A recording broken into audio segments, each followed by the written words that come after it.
This is one of the huge reasons that I see people staying in relationships with an avoidant when there's no sign of change.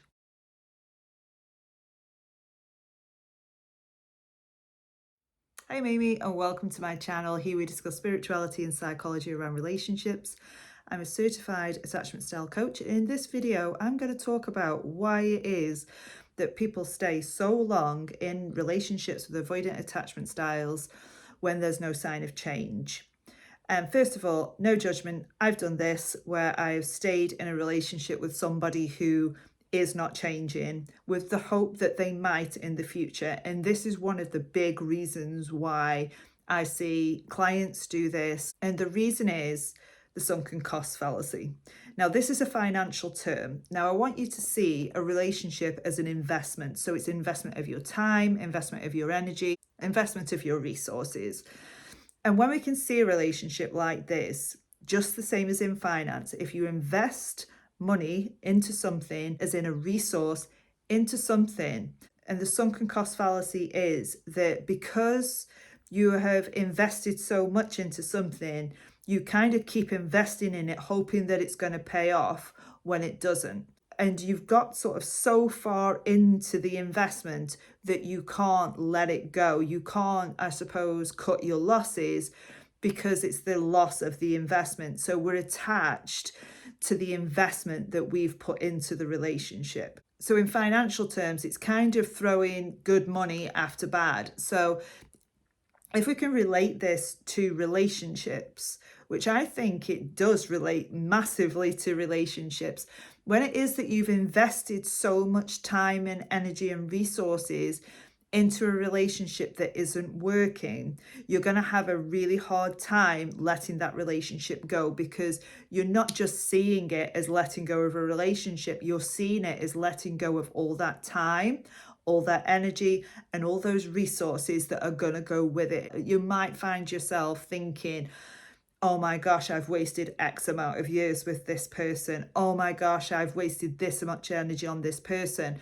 And what that might do is cause you to try harder, to work more, to bend over backwards more, to try and get the relationship to work, because you simply don't want to let go of the investment that you've put into this relationship. And this is completely understandable, by the way, because your time is valuable, your energy is valuable, and your resources are valuable.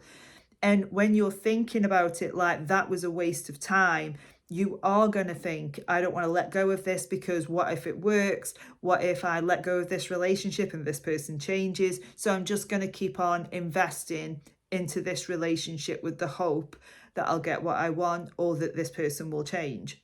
But the reality of it is, particularly if you've been in a long-term relationship and there has been no sign of change, the reality is that the chances of this person changing drastically reduces the longer the relationship goes on. And there are several reasons for this, that this person's just got comfortable with how things are and there isn't the motivation to change anymore. Maybe the dynamics of the situation have changed. Maybe priorities have changed in the relationship. But because you've made that initial investment and you've continued to make the investment in the relationship, it's going to be super hard for you to let go, because not only are you letting go of the person, you're letting go of the investment. So what do we do about this? If you are in this situation and you are thinking, oh my God, if I end this relationship, I've just wasted the last 10 years of my life. What can we do to actually examine why it is that we can't let this relationship go? So the first thing I want you to do is consider that it isn't actually a waste of your time. It's not being a waste of your time, because if you're here watching this video, you obviously have been interested in healing, your attachment styles. You might have been interested in spirituality, and the relationship has brought you to this point. So when I think about my relationships that have ended, I don't necessarily think of it as a waste of time and investment anymore, because I think about the things that I've learned in this relationship. What can I take forward into relationships that suit me much better? Well, I learned how to communicate better. I learned how to express my needs. Lord knows I learned patience. And list out the things that you have learned in this relationship. Also, look at the experiences that you've had in this relationship as well, because it won't have been 100% bad. How this relationship exposed you to different parts of life. So, were you initially a homebody? And they brought out this outgoing part of you that you particularly liked. So I want you to go back to who you got to be in this relationship. Did you get to be more caring? Did you get to be more giving? Because these are all attributes that are amazing and that are going to serve you in relationships going forward. So think about who you were in this relationship and why you don't think you can still be those things outside of the relationship. And the second thing is to think about, okay, yeah, that person helped me be more outgoing. How can I meet that need myself? How can I be more outgoing by myself? How can I connect with friends more? How can I connect with people that I'd lost touch with? And think about those things that the relationship brought out in you, because part of the attachment to the relationship is who you became in the relationship. And you liked that version of yourself. You liked that you had that sense of belonging to somebody. But you can do that in other avenues aside from this relationship, because ultimately, if you're here now and you are thinking to yourself, I spent so much time with this person, but I'm not happy, that's a massive indicator that the environment isn't healthy for you. If you are bending over backwards trying to change somebody else, that is another huge indicator the environment isn't healthy for you. And it's okay to accept that, okay, yeah, I made these investments in the relationship and it hasn't worked out the way I wanted it to. But what can I take from this so that I can invest in a relationship that is more healthy, that is more secure, and where I don't have to bend over backwards to get a relationship to work. I'm not saying that this is going to be everybody, by the way, but moving forward, what I want you to do also is look at how this relationship began.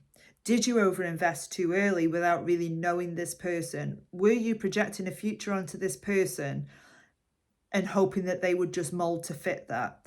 And if you're anxiously attached, if you you might overinvest too early. You might have this image of, marriage in your mind that you've projected onto this person.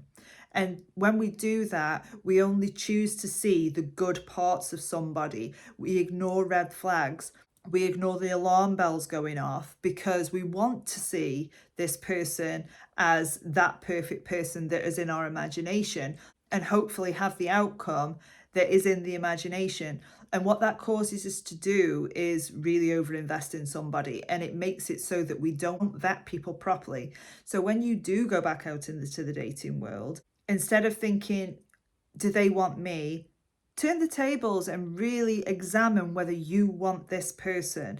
Examine whether it is that you are over investing or not. Are you oversharing information? Are you over giving to this person very early on without really knowing them? Have they showed up in the way that they said they would? Have they communicated clearly and with compassion? Do they listen to you? Can you problem solve with this person? What's this person like with their family? What's this person like with their friends? Are they the same person with their friends as they are with you? And this is perfectly okay to do, guys, by the way. When you've been in anxious attachment for so long, you don't have your eyes open to what's available. You don't have your eyes open to how to actually vet somebody, and you kind of don't think it's okay to think, oh, do I like them? Can I see myself with them? And really seeing this person for who they are, so that the alarm bells will ring when it is that something's wrong, or that something isn't really lining up with what you want. It's okay to date with intention, but just be careful of projecting that imagined future onto the wrong person and investing too much in them, because later down the line, it turns out that they're not who you imagined them to be, because you've sort of phased out all of the bad things, all of the red flags and all the alarm bells, hoping that they're just going to change and morph into this person that you want them to be. And like the sunken cost fallacy, you'll start throwing good energy, good time, good resources after bad. I hope you found that video helpful. If you need any help, pop a comment below, but I will see you next time.